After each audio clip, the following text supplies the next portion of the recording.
is from Olivia, age 10. Olivia, where are you? There are probably like 7 of them. Yeah, there we go. She says, what was your favorite thing about running for president, Hillary?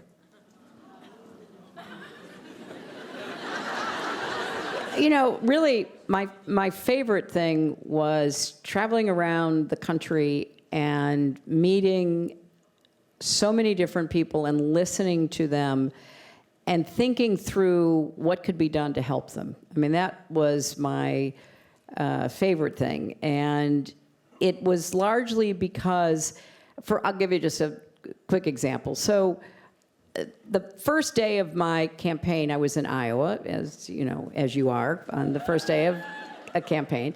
And I'd been, fully briefed. I'd obviously thought about all the issues that were on people's minds, like income inequality and inadequate access and affordability of health care, all the things that are truly at the heart of a presidential campaign. At my very first meeting, I asked questions about these things. And then I said, is there something else that I should be looking at? And this young man said, yeah, we have a terrible problem with opioid abuse. And I said, really? Yeah, and then they began telling me stories about people they knew and the horrible costs of this opioid epidemic that had been fomented by drug companies and prescriptions. 2 days later, I'm in New Hampshire, and I'm in a factory, a small family-owned factory in New Hampshire, and I'm talking with people again, and we're talking about how we can be more competitive in the right ways with, China and other, low-cost producing places, and, those kinds of issues. So then again, I say, well, is there anything else you want to tell me that I should be thinking about?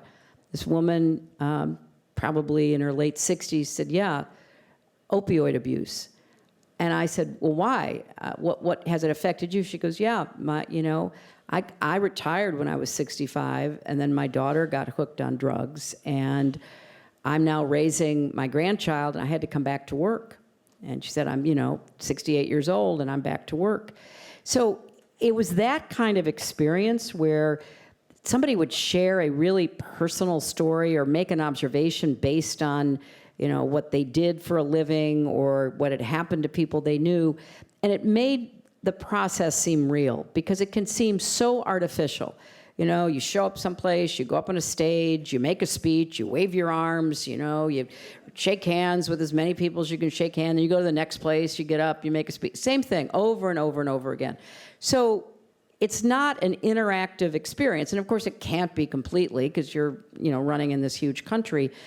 But the more that you can stay in touch with what people are actually feeling and experiencing, and not, sort of revert into, slogans and, the same stump speech over and over again, the more real it seemed to me. So it was a balancing act, because you had to cover a lot of ground, you had to make a lot of speeches, you had to meet a lot of people, but I didn't want to lose the opportunity that I had to have this conversation. Now, that was not exciting to a lot of people. It was really exciting to me, because I felt like, okay, what am I going to do about this? How can I deal with it? And I just wish we could do more of that in our politics. I wish we could actually do more listening to each other and not just talking at and talking past each other.